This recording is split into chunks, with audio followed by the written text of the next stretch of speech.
Hello, hello, my beautiful people. Hi, how is everybody? I would love to put a filter on just to play around a bit. That's a bit too much, isn't it? Let's go back to normal.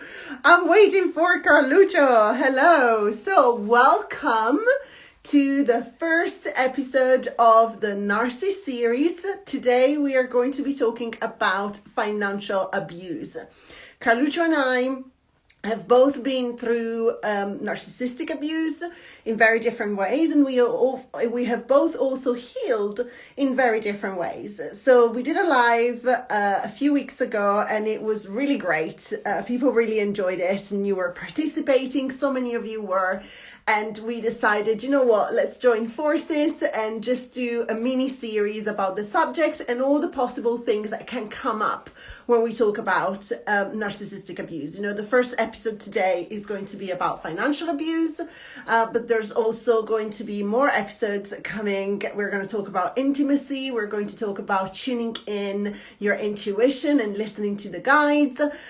So yes, it's going to be really great. We're super excited. Actually, I really wanted to put the details on, but I didn't do that. Apologies. So, Carluccio, I can see he has arrived. So whenever you're ready, Carluccio, send me a request and I'll add you to the live. Super excited. Okay. Yes.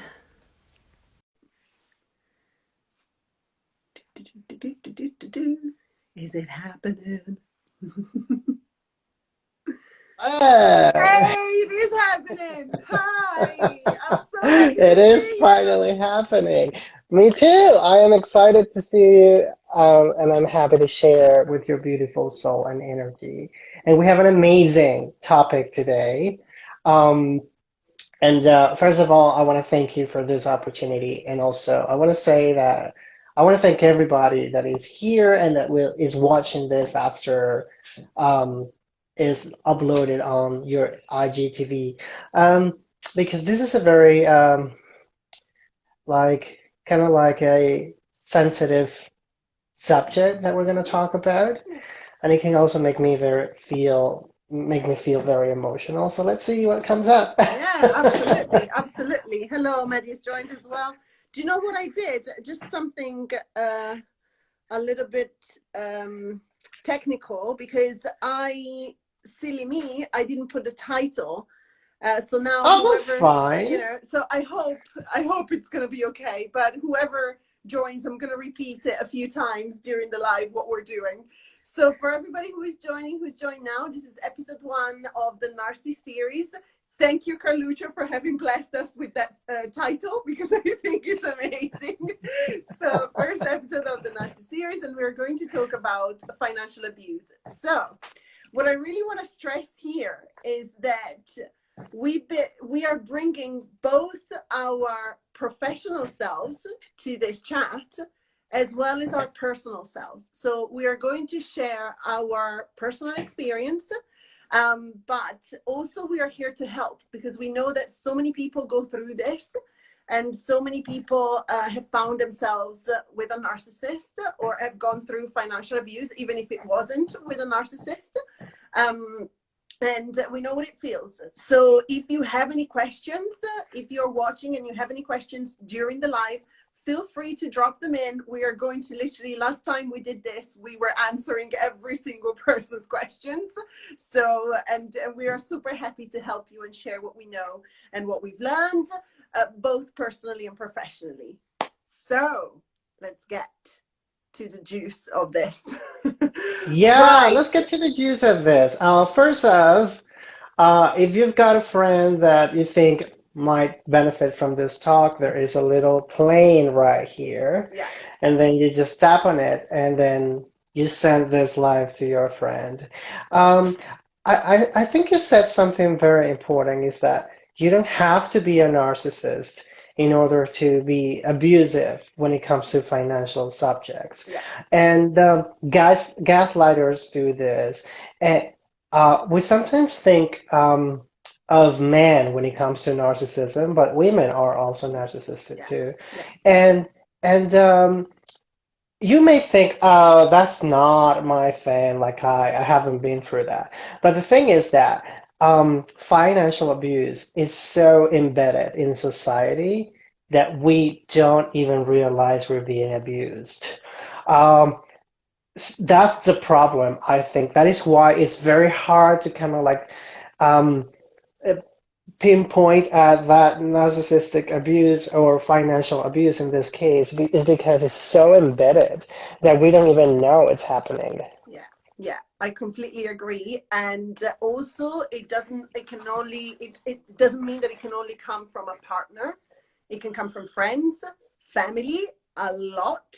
It can come from family. I have not experienced it. Well, I have not experienced it directly in my family, but like from my family, but I know that this was more of uh, thing that would happen back in the day. So I know that my grandmother, she was with my grandpa, and to me they were amazing grandparents. But I know that when she was with my grandma and with my grandpa, she really was controlled. Like she could not spend anything for herself. She had to give everything to him. He would count, pennies to give her stuff to go to the grocery shopping, and she did not have anything for herself. And so I didn't experience it directly in my family, but I know that definitely it happened for sure. And you know what? It all starts by we trust each other. There's Yeah, nothing to hide. yeah, That is the start of it all. yeah, Like we trust each other. There's nothing to hide. Well, there's nothing to hide, but keep your things for yourself when it comes to your bank account, the way you spend your money. We'll talk about that. But there are some things that you cannot just share because they are very personal, and in the long run, they're gonna like take a toll on you. yeah, yeah, 100%, 100%. So let's see a little bit. Where do you want to start? Because obviously, I would like again to tell everyone that these chats that we do, these series that we do, is very raw. We don't prepare. We know what we want to talk about, but this is a chat between two friends that have been through the same experience and want to share with you what we learned from a personal point of view, as well as then obviously support you with our professional background as well. So do you Yeah, want to start sharing what you went through? Do you want me to start sharing my experience? What do you feel like? yeah. First off, what I want to say is that there are 8 people here right now. So if you want to leave your comments or questions, feel free to do so. Yeah, That's important because we want, even though it's a chat between the two of us, yeah, we want you involved in here like last 100%. time. Yeah. And yeah, let's start off by your experience when it comes to financial abuse. Yeah. So my experience was not of the most traditional one, I want to say. It was not that obvious, like I just mentioned, somebody who wants to control my income, you have to give me this or that. No, that was not my experience. My experience was more, let's say that my narcissist was a little bit of, it was not the typical, super successful narcissist that a lot of us picture and a lot of us meet. My narcissist was somebody who could not keep a job, literally. Okay. Like he had the longest job he had. I think he had it for like a year or a year and a half, and Mhm. and there was always some sort of conspiracy going on to the reason why he had to leave the job. And at the beginning, I believed him. At the beginning, I said, "Oh, this is unfair what they're doing. It doesn't, it's not his fault and everything." Until it got to the point where this was happening more and more and more and more. And I had a very successful career in events before becoming a coach, and I used to earn well. I had my bonuses and everything, and it got to a point where he was changing jobs so much, and the time in between jobs was getting longer and longer and longer and longer. So what happened was obviously that I would have to sustain everything that was going on, financially, including he was Mhm. addicted to tobacco. So that was another thing that was coming on.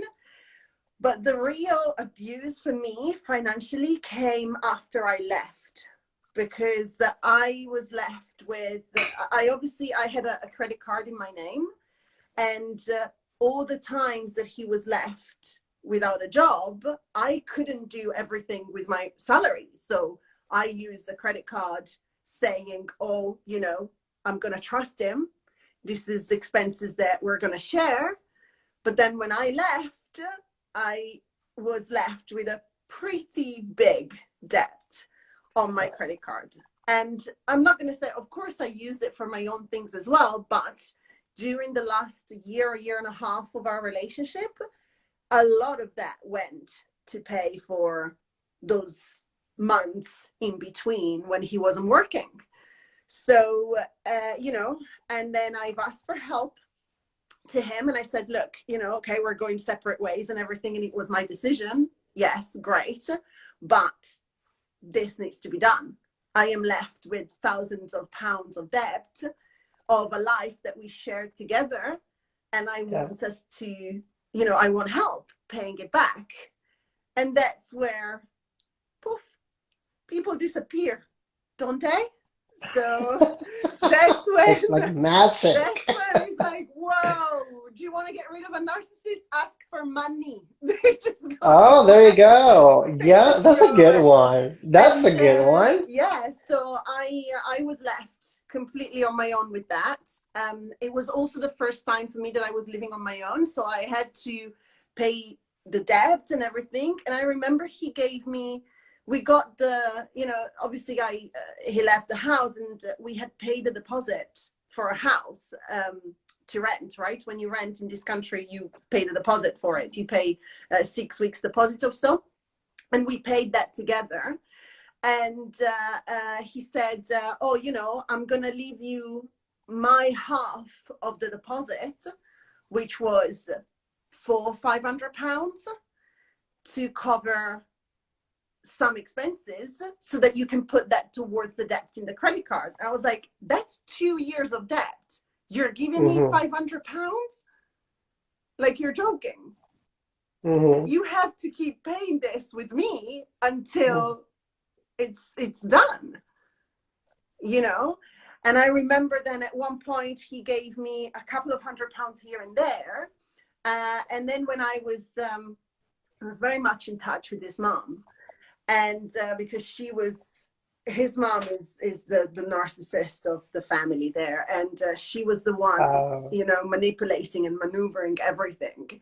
So I was speaking to her because, oh, hello there, hi. And I was speaking to her because obviously she was taking care of the communication. And the moment I said, this is how much we have of debt, something needs to be done, because that's not only my money, it's stuff that I paid for the life that we shared together. And she's like, well, we don't have anything to give you, literally. yeah, it's that easy. So yeah, so my choice was, I either pay thousands of pounds in lawyer's fee, or I pay this back by myself. I couldn't pay for the lawyer's fees because So that's what I already had the debt to cover. So I'm still paying that. So you're still paying yeah, it. I'm still paying that. And that was like how many years ago? That was 3.5 years ago. Wow. Yeah. Wow. So thing is that there are so many different types of financial abuse. Yeah. Yours was very like in your face, I think, whereas others are very like sneaky Yeah. and you don't even realize. Maybe you were blindfolded by the fact that you were in a relationship and you're in love. And as I said, everything starts off by we just trust each other, there's nothing to hide. Yeah. That's when everything starts off. Like for instance, in my case was totally different. Like the typical Financial abuse is when they take advantage of your money or they have access to your bank account and they don't give you access to it or Mm. they do what they did to you. Mine was like keeping me busy so Ooh. they can control me. Um, so I was always so busy. I was overworked. And the moment I would say I need to stop working this much, it was like, no, you can't. We have no money. We can't afford not working that much. But at the same time, it was only me working that much.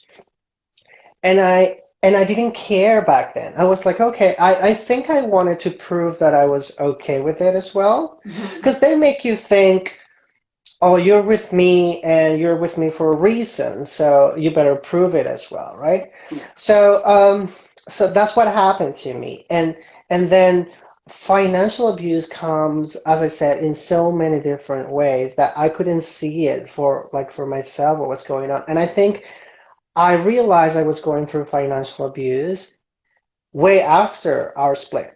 Not even at the very Yeah. moment. I knew there was like some emotional abuse, but not financial, because again, it's so embedded Yeah. that you don't see it. So yeah, in my case, it was like that. Like they keep you busy. And I have clients and friends that go through financial abuse or are the abusers, and I call them on and I'm like, hey, you're being abusive with Yeah. your partner. Yeah. Like they want to keep them busy so they can control them. And also there are other instances where I've seen that, let's say a husband asks his wife to work and pay for rent, and she can't spend any more money like on clothes or like going to the hairdresser, nothing else because they need to save money for the future. So they usually have a plan together, or Mhm, well, mhm. the abuser creates a plan so you are busy and you Yeah. can't spend money freely Yeah. because I prohibit you to spend your money freely because we have a plan for the future. Whereas life is happening right now and you can't do anything about it. And then the person that is being abused feels guilty when they spend money. So that's what happened to me as well. I would feel guilty spending money.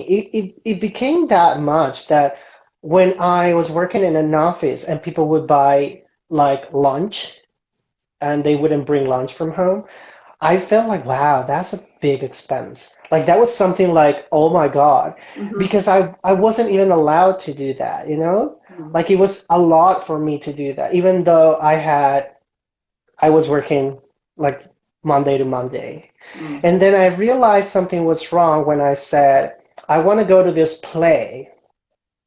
And the play was like $100 a ticket. And my partner said, no, we can't afford that. And I'm like, hold on a minute. I work Monday to Monday. I have X amount of jobs.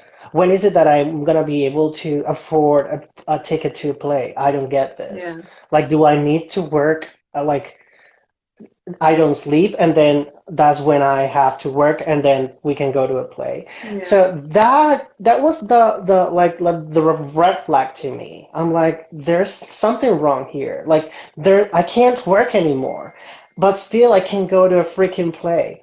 So it was that, and also justifying all of your expenses. And some people think that's good because you can have a good control of your finances and all that. But that's not financial freedom.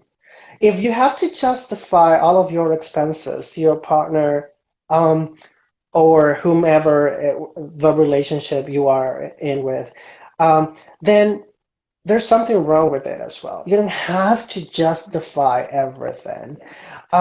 And if I didn't justify it, that could create some issues in the relationship as well, Yeah. which caused me a lot of stress because, again, money, I didn't feel comfortable spending it. I didn't know if I was able to afford something. It was really difficult for me. And then you can say, oh, but you had money back then. Yeah, I had more money back then for sure because we were saving it. But I was not leaving. So I'd rather be in debt than being in a relationship where I'm being abused and I have no freedom, and I have to justify it all.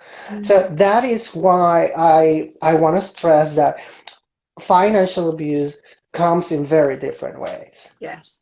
Yes, indeed, indeed. And if you guys want to put in the comments what your experience is, we can definitely chat about it as well. I think it's also important to stress, like, this is something like this kind of controlling behavior towards money. This is something that was okay for so many families for years and decades, so it's something that a lot of people still think like, oh yes, so they manage the money, this is okay. It's not, guys. It's really not. It's funny how they have the It's nerve to not say okay. what you can and can't do But with your money. Meanwhile, they frivolously spend it without hesitation. Yes, 100%. That's very true. And especially when do you know what used to happen a lot to me? I would, uh, so I said that my ex had a very severe addiction to cigarettes, to the point that it was really influencing our finances, like a lot. Like, we could have bought tickets to fly over to the States every month if he didn't have the addiction. So it was quite oh a wow. it was a very significant amount. And when I started healing and started to opening my eyes to what the actual reality was, I started to say, like, maybe don't you want to get help about this? Because look, if we want to build a future together, this is, it's really something that we should be looking into. We Yeah, are literally barely making the end of the month, and it shouldn't be like that. it shouldn't. Well, And yeah. you're talking about the end of the month, and that makes me think of the budgeting narcissist, which is the one that abuses with a budget. So I don't know if you went through this, but they put you on a strict allowance every month, probably, or they shame you for how you spend your money. Like for instance, I went through that. Like I would spend money. Let's say I'm gonna give an example. Like I spent $10 in this mug because I just like it. It's Mhm, it's it's mhm. full of cats and I love cats. That's it. So it's like, why did you spend that money, right? You don't have enough. So they make you think it's wrong. They make you think it's wrong to spend money on things you want or need, which is not the truth because at the end of the day, they probably spend that money on things they want and think they need as well, but they just don't criticize it. And the other one is that they force you to beg for money to buy things because you don't have enough or you need that permission. So I mean you need that financial freedom and again it's so embedded that you can't even see it.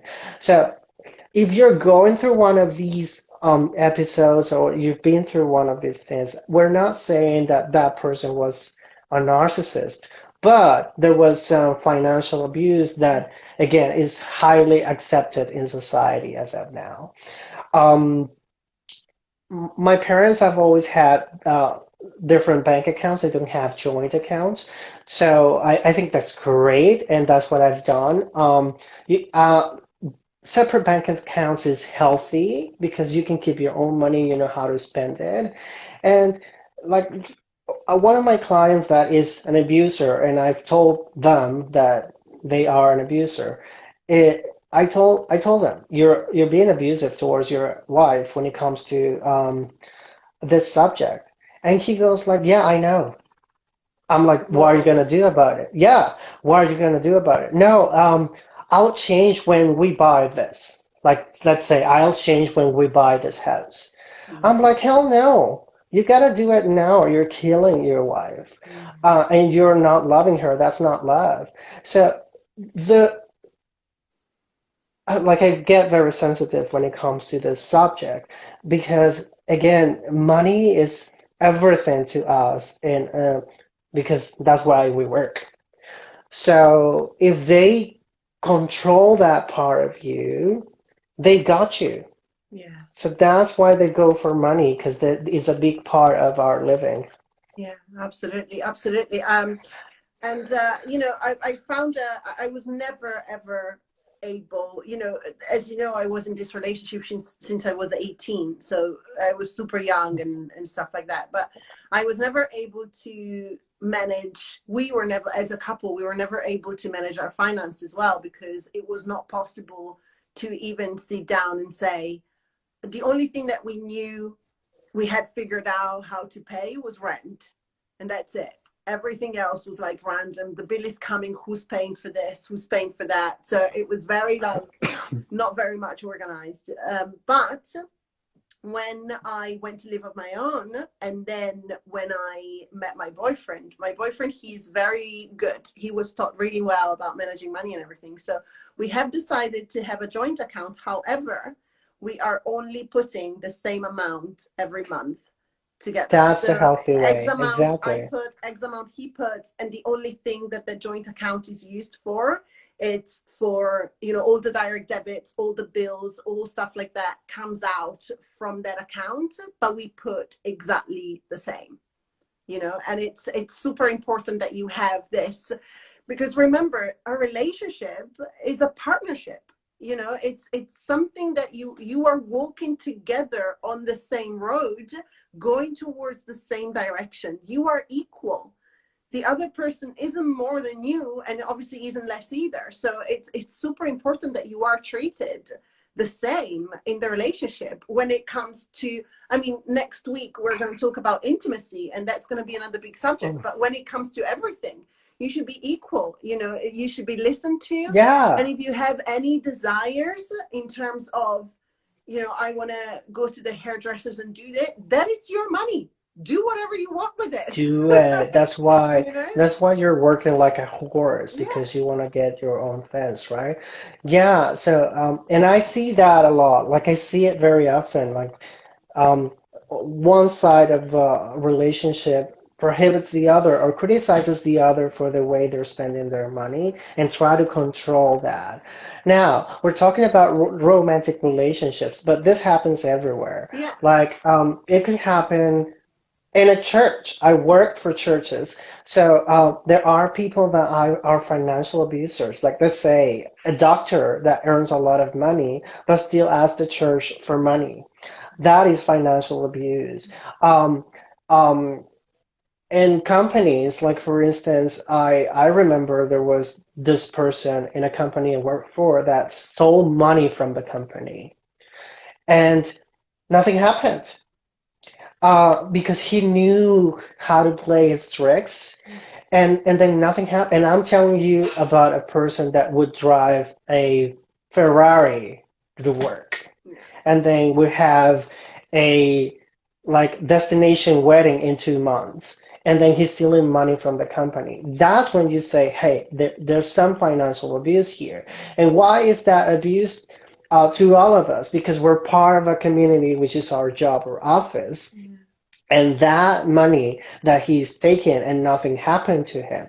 You could have taken it too, because we all need money. We all have debts. So there is this controlling and having power over people that is like kind of like the supply for the abuser as Yeah. well. Yeah. Yeah. Absolutely. There's a few comments here. Let me Yeah, see. go for them, please. Um, so I was working 8 hours. My ex was working 6 hours. He said he'd pay the rent and I'd pay for groceries and bills. And we never went out. He never bought stuff. I was always buying him stuff. That's another one. Yes.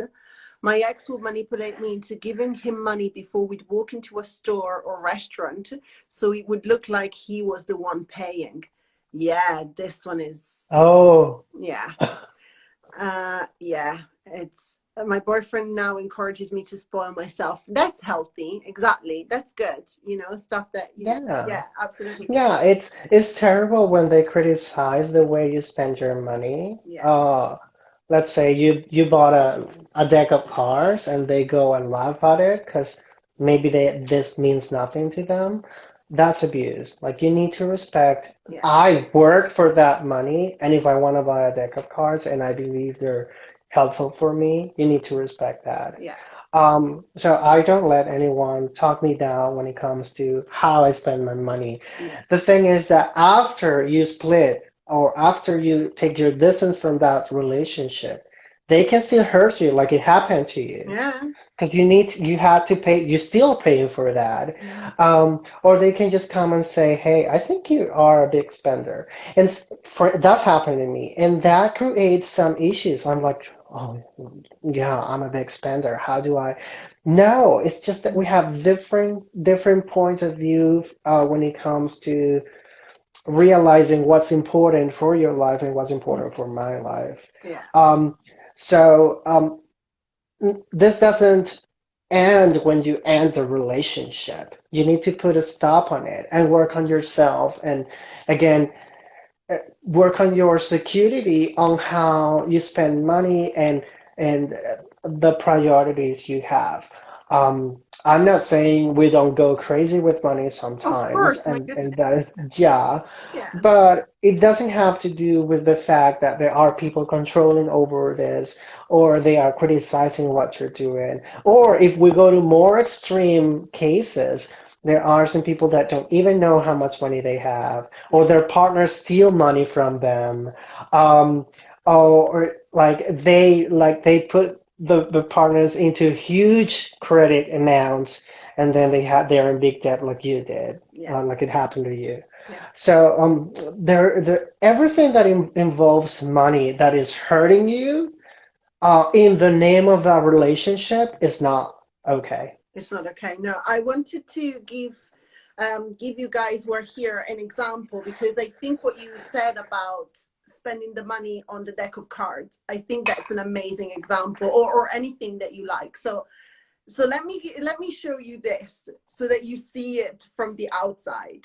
So you go to the person that you're with and you said, oh, I bought myself this deck of cards today, which could be a jumper, could be whatever, hair extensions, whatever it is. But I bought this for myself today, right? So I'm going to use the deck of cards.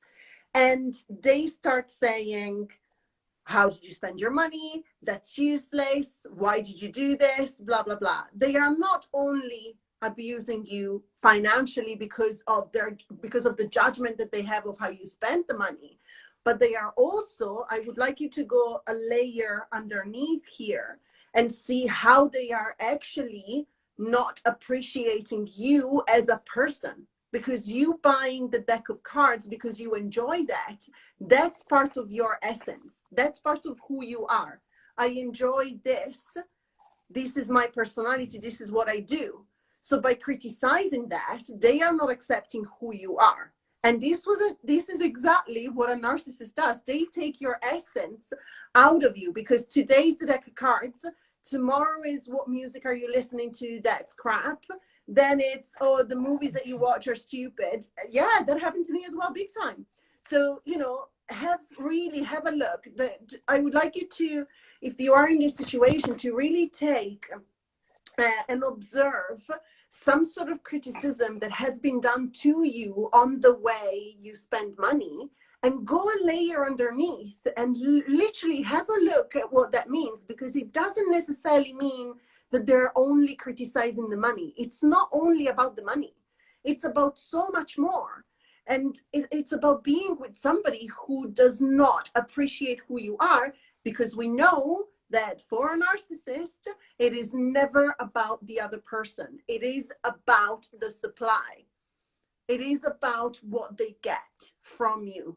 So don't Yeah, stop at the criticism of how you spend the money. Go underneath. exactly. Look It's at that. way beyond more than that. Yeah. Talking about music, my passion is music. And I remember, I think I had split or I was about to split with that partner. And there was a friend that saw me on Spotify, and I have a free version of Spotify. And he's like, if you like music that much, why don't you pay for the pro version, Mm. like the premium one? And I'm like, I don't know, because it costs money. It's like, Carlos, it's just $10, and you love music. I bet you listen to music every day on Spotify. I'm like, yeah. So I did it right away. And because that made me think, what's wrong with me? Why can't I spend $10?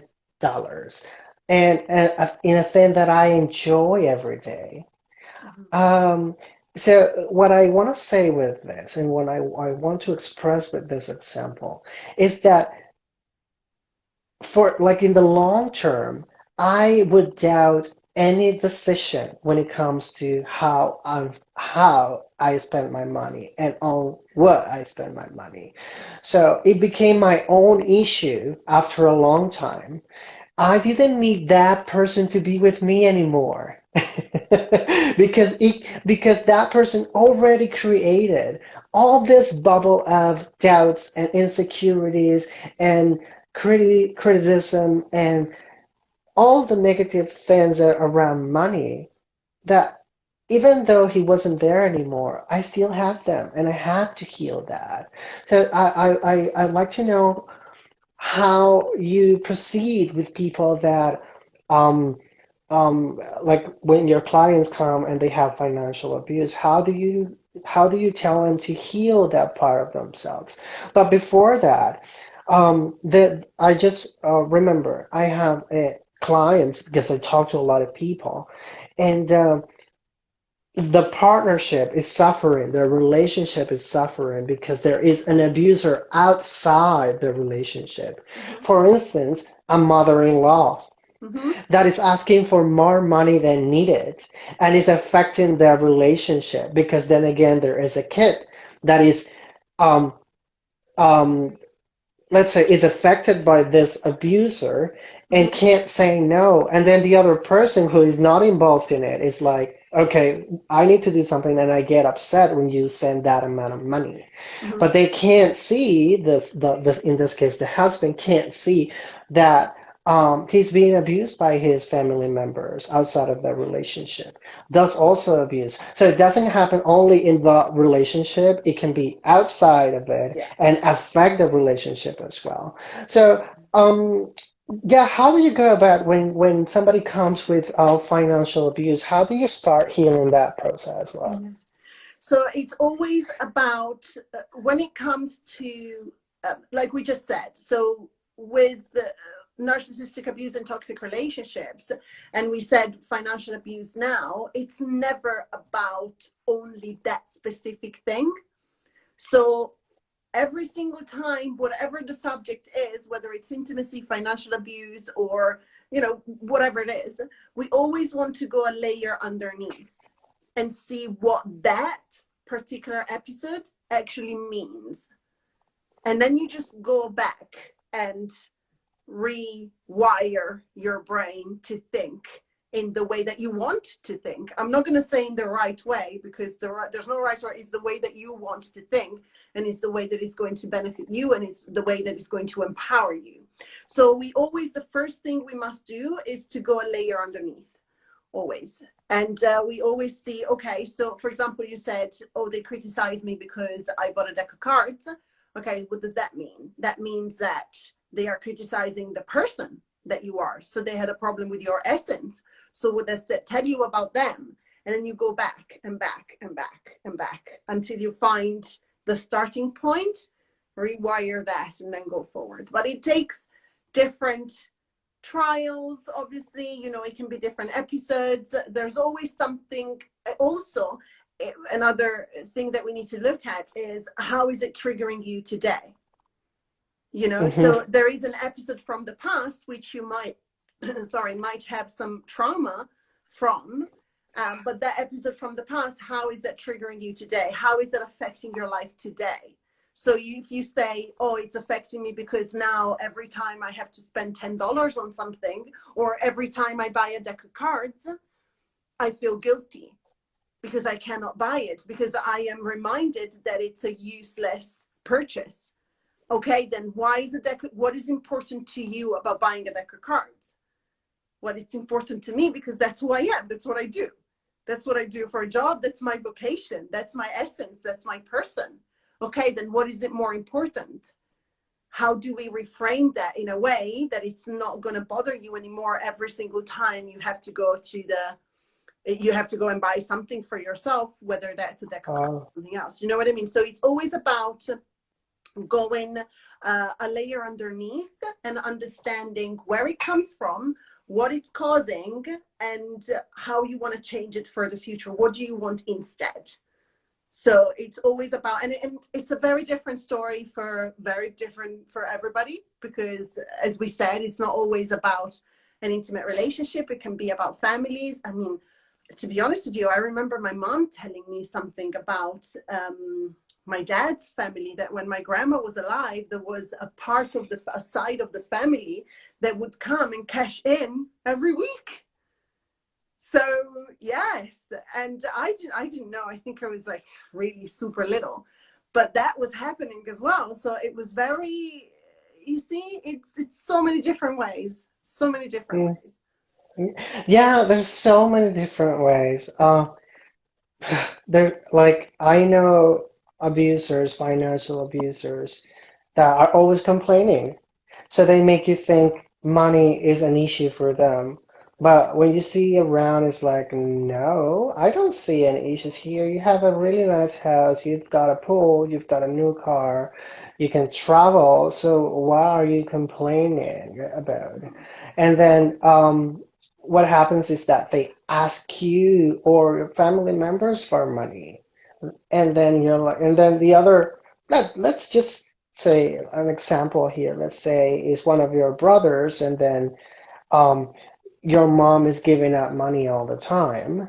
You can see how she's being abused by one of your brothers who's actually okay. He's doing okay. The thing is that he's used to being abusive towards the mother because she once was the provider, and there's kind of like a weird relationship there. Mm, And it happens with food, even in countries where food means a lot. Like you and I live in countries where we can buy food and that's not a big issue.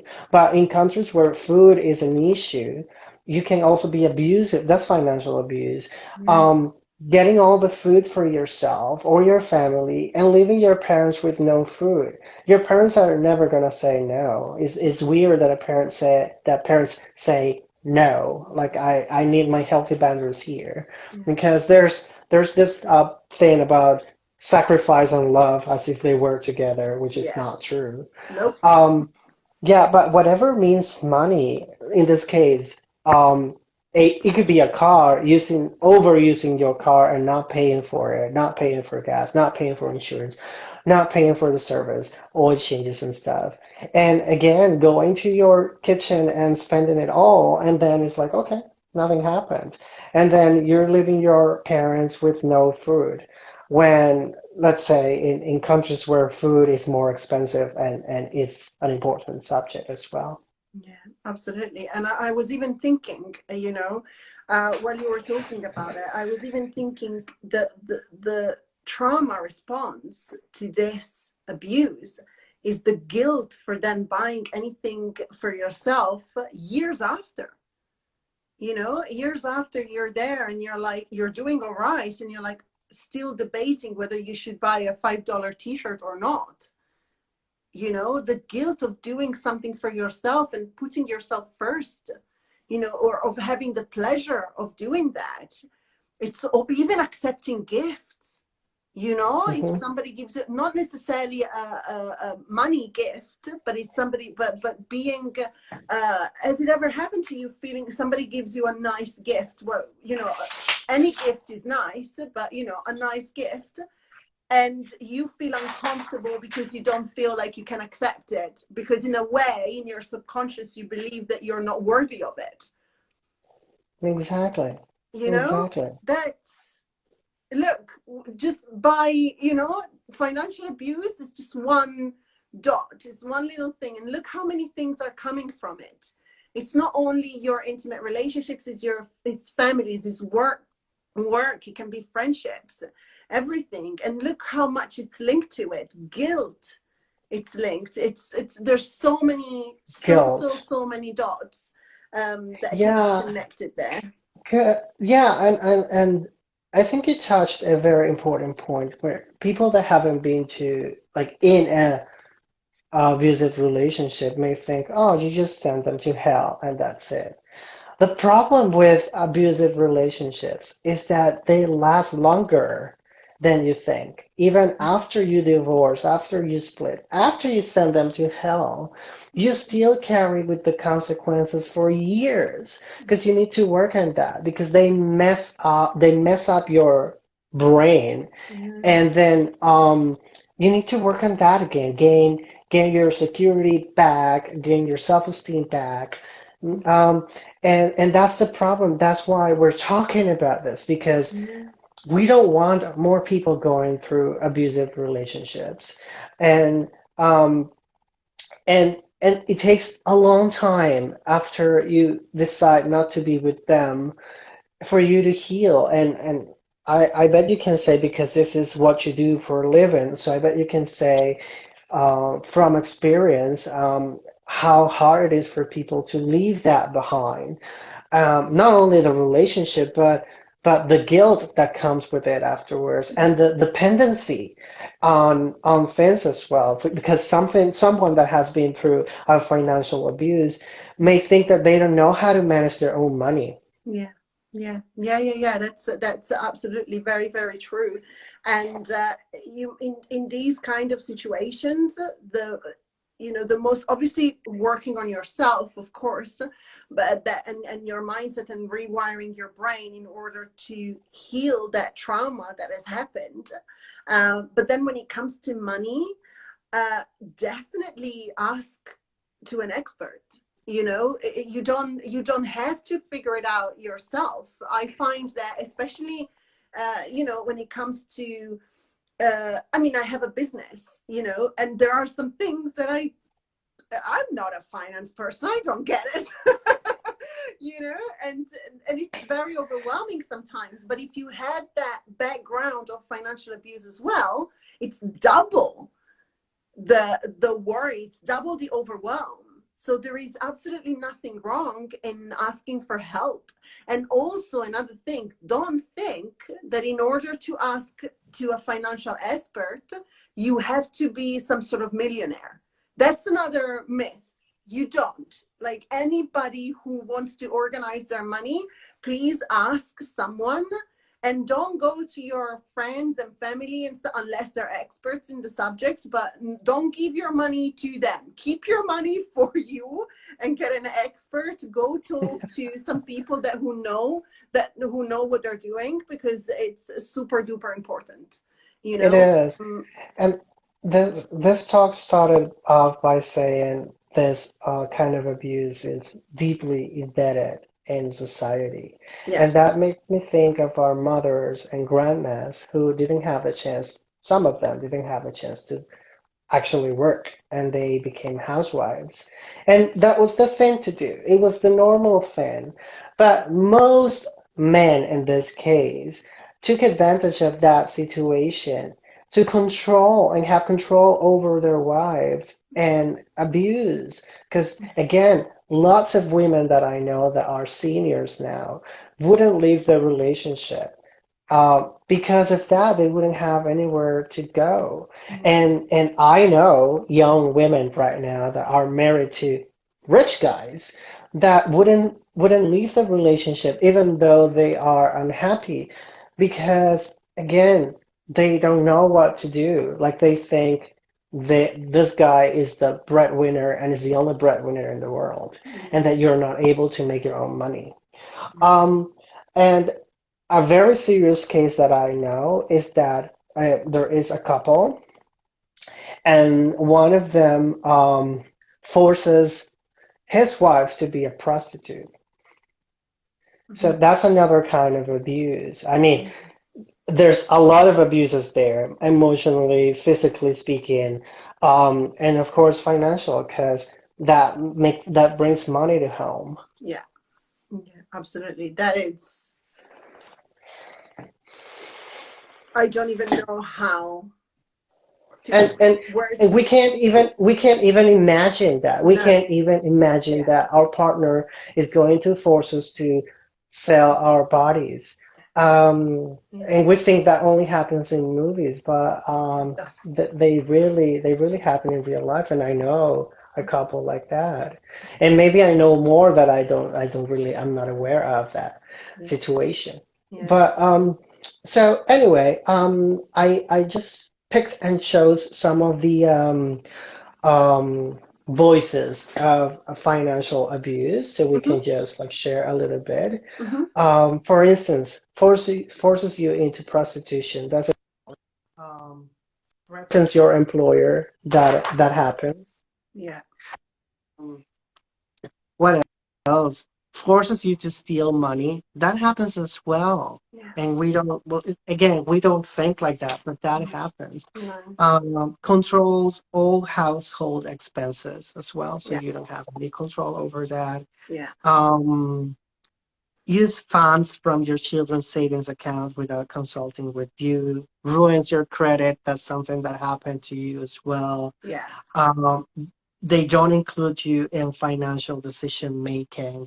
What else would you add to that list? Because the list is never ending. Yeah, I would say even the fact that you have to hand in your paycheck.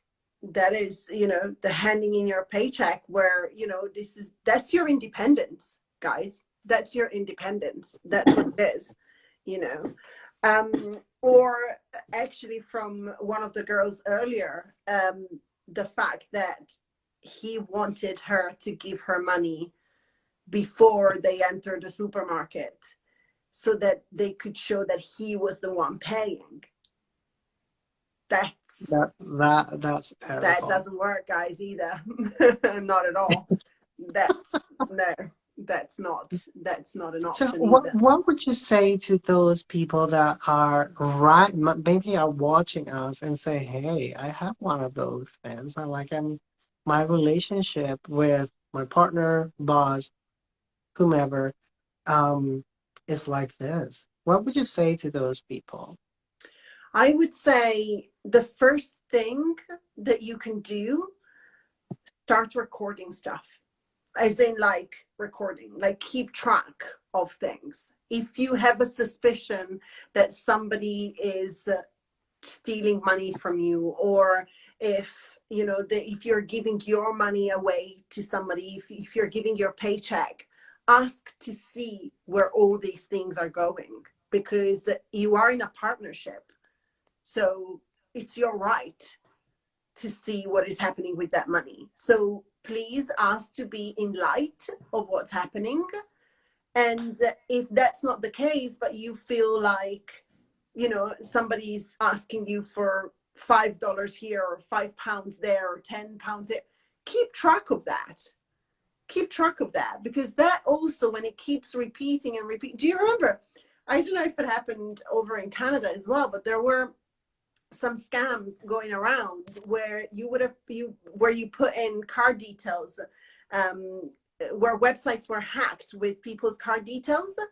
And the way that the hackers were doing it was by taking $2-3 a day, so that the person wouldn't see a big chunk going. Oh, wow. So that's also abuse, guys. So if the person is constantly asking, even for small amounts that you might think that initially are insignificant, please keep track, write things down, and see how much that comes to at the end of the month. Because you might be in for something that, you might be thinking now, oh, I can afford to go get my hair done or get a massage, and then you see that they actually go for a whole spa day with £3 a day that you give them all the time. So yes, have a look at that. But definitely the first thing I would definitely say is start observing things and keep track. Start really observing. Ask to be in the light of things. Ask to be shown where your money is going, because if you are going towards a life together, that's your life too. You have the right to see what is happening. It's not about the other person only. So you have the right to be kept in the light and to be shown exactly where everything goes and how the money is spent or what is invested in and how it works. Keep track of things. And then I would say, ask for advice, like professional advice, especially if you have been through financial abuse before and now you feel like, oh my God, I cannot manage my money. It is likely to do with that. So ask to a financial advisor or somebody. And again, you don't have to be a millionaire to do that. Ask for some advice and see what they can tell you in terms of getting organized, and then obviously working with someone um, to heal the trauma in the background there, what triggers you, what triggers certain thoughts, and then obviously your healing modality then you pick, because it can be spiritual, that's why we have you here, or it can be from a coaching point of view of rewiring your brain, rewiring the way that you think. So it's super important that, yeah, absolutely. In terms, actually, from your point of view, what would you say what would you say in terms of going back to this way of thinking? How would you approach that from a spiritual point of view? Well, it's important to understand that we allow things to happen in our life, but that doesn't make you guilty of anything. I tell everyone that guilt is a voice of your ego, and you don't want to listen to that voice that carefully. Your ego is good for like to guard you and protect you, but not to drive your car. So that's important to understand that guilt is one of the voices of the ego, and you don't want to listen to that. Now, guilt doesn't take you anywhere. And when it comes to financial abuse, guilt is the big consequence. Because you feel guilty about how you spend your money and where it goes and what you do with it. And on the other hand, when you are in a relationship like this, then you start feeling guilty about yourself, and working on self forgiveness is the most important thing. And it's the most difficult one as well. Yeah, Because once you realize you've been in a relationship like this, you can be like, take some responsibility for what happened. But understand as well that what you did in the past, you did it from a place of love. yeah, So what you did, like for instance, Gloria, what you allowed with that partner, you did it because you loved him. yeah, And you did it because you wanted the relationship to work. So yeah, it wasn't the best decision probably, but we made a decision based on love. And that is really important. And that is something to applaud for yourself. Now, now that after you understand that, go through self-forgiveness, and that is a big healing thing. So when it comes to self-forgiveness, I tend to just visualize, especially in meditation, visualize your past self and talking to that past self, and saying, hey, let's get this record straight. We did this thing and we allowed this because we love. We didn't do this because we harbored negative intentions about this situation. It was the total opposite. We wanted the best for the relationship, but those were the resources we had back then, yeah, and maybe they weren't the best, but that's what we used. So working on self forgiveness is one thing, and then forgiving others as well, and accepting what happened. So acceptance is a big word, and yeah, it's not judging what happened. I mean, you can call it by its name, but not feeling like a victim for it. um and then forgiveness, which is another difficult word for people, it's not about agreeing with what others did to you. It's it's more about accepting what happened and letting it go, yeah, and not carrying on with that burden on your shoulders. Because if you sit down and feel that energy of um, remorse or regret, or let's say even like not forgiving someone, you can feel it's very dense and heavy. So if you allow yourself to feel that energy, you'll be like, no, hell no, I don't want that. And again, that doesn't take you anywhere. Like it doesn't give you any solution. It's your ego saying, oh, you're right. So stick to that. Stick to being right. Stick to being the good person. But then sticking to being right is also your ego talking and saying, oh, you're at this level now, no? So it's just about being more humble and saying, okay, this happened. I'm gonna forgive myself. I'm gonna forgive others, and I'm gonna accept what happened, and go on with my life. Absolutely. And I find one exercise that I use a lot with my clients, especially when it comes to forgiveness and acceptance, is think of all the ways that this could have been the best thing that's ever happened to you. Because if you forced yourself to find meaning, then you're free of the pain. Because anything that you can give meaning to, even the most horrible things in life, if you can find a meaning, something that makes you grow, something that teaches you something, then you are a step ahead of everybody else, 100%, because Yep. you've got to do it. And it's also because it's either that or spending the rest of your life with feeling, with anger feeling and bad energy towards yourself.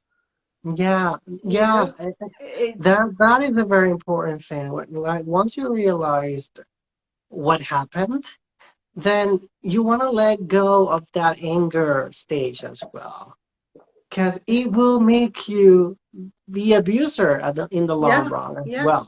yeah, So you don't want to become that. So it's important to let things be and move on and learn from your own experiences so you don't repeat that. yeah. I think that's the most important thing. And again, not being hard on yourself on saying, because there's this thing that, oh, you were responsible for it, you accepted it. Shut up. We all accept things that we shouldn't. You And only know that's what you totally okay because we don't have the resources. If I were the Carlos that I am right now, and let's say 10 years ago, I wouldn't be able to talk about this mm-hmm. because we learn from that. And again, I did not have the resources I had back then. So it's a healing process, but it's a wonderful thing because it teaches you how to have a better life and also to make better decisions when it comes to your relationships as well. Yeah, absolutely. But also understand that for a lot of stuff, you don't know what you don't know. And unless you are put in front of it and you have the awareness that something is happening, you don't know what you don't know. So if something gives you, you haven't put yourself in a certain situation because you knew that something was going to happen. If you knew that somebody was going to Exactly. be abusive, you wouldn't have done that, right? But you don't know Exactly. what you don't know. So that's why forgiveness is super important, and accept the fact that you were a different person then, and because of that thing that happened, you are a different person now. And with that, you are able to help, even if you don't become a healer, but you're able to help so many people just by your experiences, so many friends that from what you share with them will be able to change a lot of the stuff that they do because of that experience. So you are putting into this world so much goodness. You have no idea. Sorry, we have a comment. Had I have not gone through my abusive relationship, I would have never moved into the apartment that led me to meet my boyfriend. So in a way, I am Woo! grateful I went through it. There you go. That's finding the meaning. That's amazing. Find the meaning and you'll be free of the pain. That's fundamental, It's to fundamental. turn Yeah. something into good. And Um, it's a pity that some of us go through that. Like I have nephews and nieces that are my age or that I was when I went through my first narcissistic relationship. And I'm like, I see them as kids still. And I'm like, why did I go through that young? But I was a different type of guy as well. I think I was a bit more mature than the rest of the people, not because I was better than anyone. It's because I grew up in a very elderly mhm, kind of environment me because too. everybody was like way older than me. Yeah. So I think I was looking for adult problems, adult situations, but also adult problems Yeah. when I was only 19 or 20 years Yeah. old. Yeah, yeah. I can relate to that so much. I grew up in a very adult environment, and my experience with other kids a lot of that was bullying. So, I didn't see the necessarily that, yes, I had my close friends, but you can count them here. Mm-hmm. I wasn't, and I know of other people who have a completely different background and completely different experience growing up, that they have millions of friends because they were surrounded, they had maybe siblings, they were surrounded by a lot of young people growing up, and their concept, their mindset, what they search for in life is completely different. But like you said, like I Right. was surrounded by so much adult life that at 18 I was like, I'm gonna settle down because I found the person that yeah, exactly the same. Yeah. Me Yeah, too. exactly. I didn't give myself some permission to have fun in the very beginning. Yeah. I'm giving myself permission now.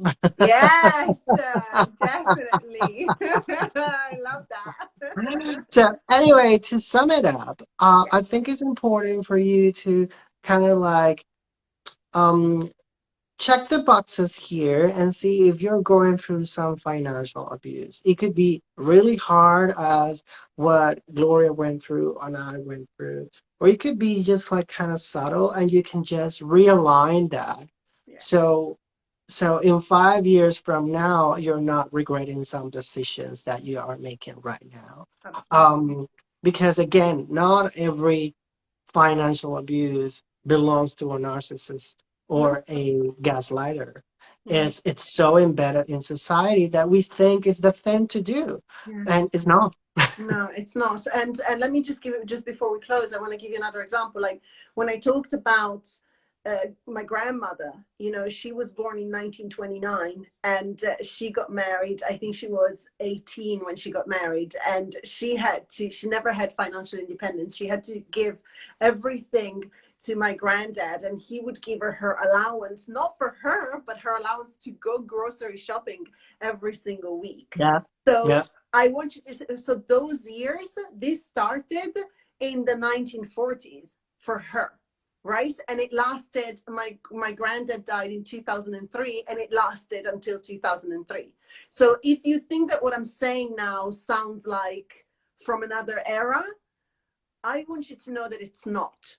That there are people that, you don't have to be born in 1929. You don't have to be to have that to have had that 1950s mentality of the man controlling. No, no, no, no, no. This happens today. This happens today, to yeah, people today, every single day. And it's not only with men controlling women, but it's the other way around. It is completely, it's just be aware, because it might sound, a lot of people might go, oh, come on, who does that? We're not in the 50s anymore. You have no idea how much we are. You have you have no no idea how idea. much we are exactly, and I like encourage you to question the status quo. Yeah. Because we think, oh, that's the thing to do, that's normal, that's what couples do, that's what parents do. Well, many years ago, parents were like would kill their kids as well. Yeah. Like there's always room for improvement in a relationship in society as well. Yeah. So again, question the status quo and see if that is resonating with you or not, if you agree with it or not, and if you can come up with a better solution. Yeah, absolutely, absolutely. And ultimately, remember that somebody who loves you for who you are, for your essence, is not going to tell you that what you spend money on is stupid. Uh-uh. They're going to encourage you to be more that person because they love that person. So if somebody is criticizing what you're spending money on, or if somebody's controlling that, that's taking your essence away. So be very aware. So Yeah, start with that. Start with noticing things, keeping track of things, asking for help. Always remember to ask for help to somebody that doesn't know the abuser, because that's very fundamental. To somebody who doesn't know the abuser, keep this for yourself, keep this your journey, it's your thing. And then, like you were saying, Carluccio, the whole forgiveness process of acceptance, forgiveness, awareness, all that process that comes in afterwards. Yeah. and finally that leads into also re-questioning and redefining your concept of what love is. Yeah. What love? Is it controlling? Is it loving only when it's beneficial for me? I mean, again, we have to rebuild the concept of love. Yeah. Yeah. 100%. 100%. Oh, this was so great. How was it for you? Do you enjoy it? Our chat? Yes, you. Me? Come on, shut up. I could be here for hours. Yeah, of Me too. course. How about Of course. everybody else, guys? I And hope you it, guys enjoyed it. oh yeah, I hope people enjoy it. And Mhm. thank you for those who are watching it live. And thank you Yes, for those who are watching it on later on. replay. Yes. Um I must say this is if you feel like I was not as bubbly as before, it's because this is a topic that is really sensitive. Yeah. And I You really want know, to thank you for that. yeah, yeah. And then next week we're gonna talk about intimacy. Yeah. Yeah. Woo! I really want to thank you for the willingness of coming out to speak about this. And, What you don't speak about, you don't heal and you don't yeah, help others. I really dislike people that go through situations and they keep them to themselves. yeah, Like, help others yeah, because you're not the only one that's going to go through this. yeah, So if you talk about it, others will notice that they're going through the same thing, and we can create a team and create resources to heal and to avoid others to go through the same thing. So I'll talk about whatever hurt me so others don't go through this. yeah, absolutely. Thank you so much for that. Thank you as well. I truly believe in that. And we are so much stronger together.